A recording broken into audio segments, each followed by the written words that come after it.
Welcome back to part two of Truth. So, last week was big brain philosophy time. This week, we're going to be a little more feet on the ground, practical advice. This week, the passage we'll be talking about is in Ephesians chapter 6. And this is the chapter where Paul is talking about putting on the armor of God, right? And each piece of the armor represents something different in our lives. And since we're talking about truth, let's talk about the piece of armor that Paul describes as truth. He describes the belt as truth. He says, put on the belt of truth. So I was trying to think, why would the belt be truth, right? Or why would truth be the belt? Well, what does the belt do? The belt holds your pants up, right? And if you're talking about armor, then it's holding all the armor together, right? If you didn't have the belt, you could have all the other armor you wanted, but if it's just falling off all over the place, if you don't have the belts and the straps to hold it where it's supposed to be, it doesn't matter, right? The belt holds everything where it's supposed to be. So how does that apply to truth? Well, in our own lives, we might have all these great characteristics, these cool qualities, right? We might be loving and kind and do all these things. But if we don't have truth holding it all together, it's just going to fall apart. It won't matter. And we've literally seen that in the public eye, right? That these people who we thought, oh, they're such a good person, oh, they're so good.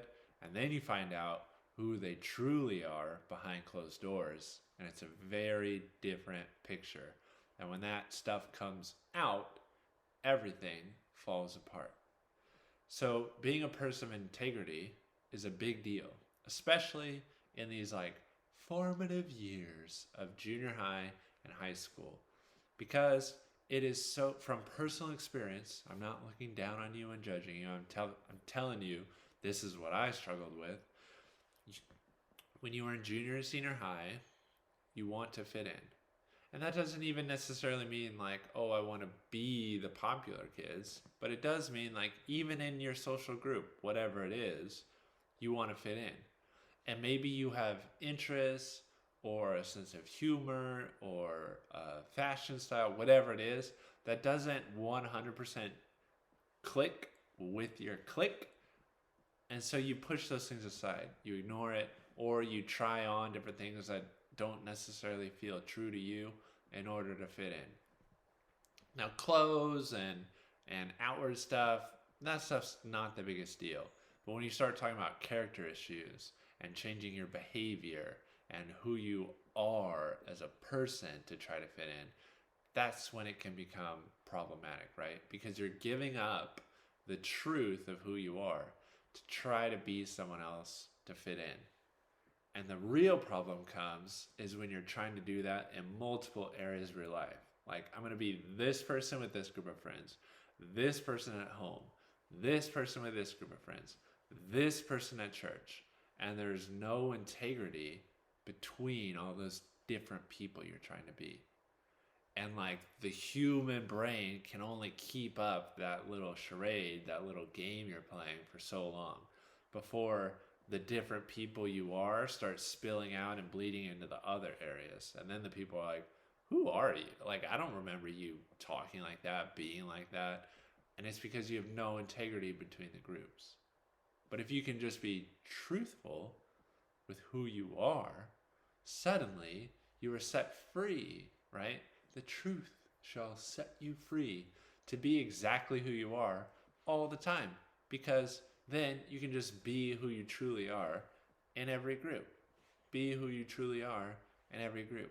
And I know that's a scary thought, because the follow-up question is, if I'm truly who I am in front at school, at home, at church, etc., the follow-up question is, what if people don't like that?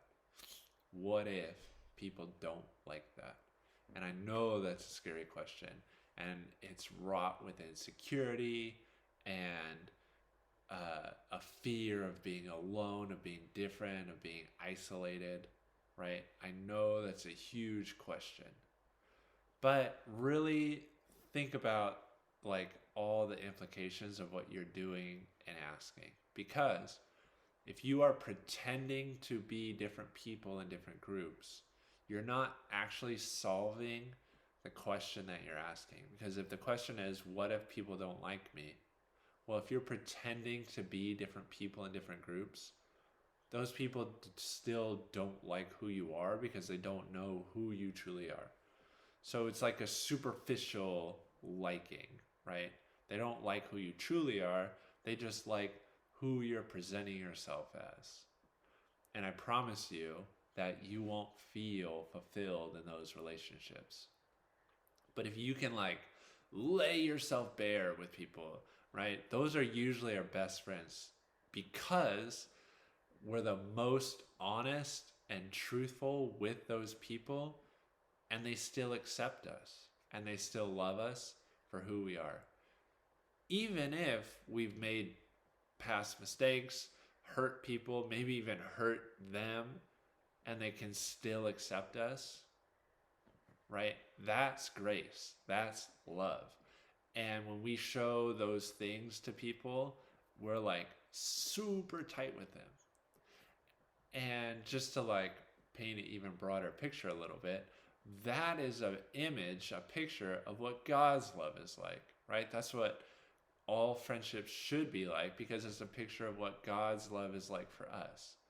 That when we can be truly honest with God and be like, this is me, all the mistakes and all the good things together, not one or the other. It's not, I'm the worst, I never do anything good, or I'm the best and I never do anything bad. But this is just me as a person, God. And we realize that God accepts that in totality and still loves us fully. Whew, you can feel the freedom to just be who you are. So my prayer for you this week is that you can either begin to pursue or continue to pursue being true to yourself in all areas of your life, to wear that belt of truth that will hold all the other different characteristics together in your life and keep things where they need to be, that we might be people of integrity and truth. So that's it for me.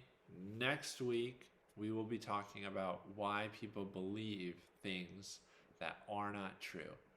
And we talked about a little bit the word today, but just to give you a hint, I'm going to say insecurity.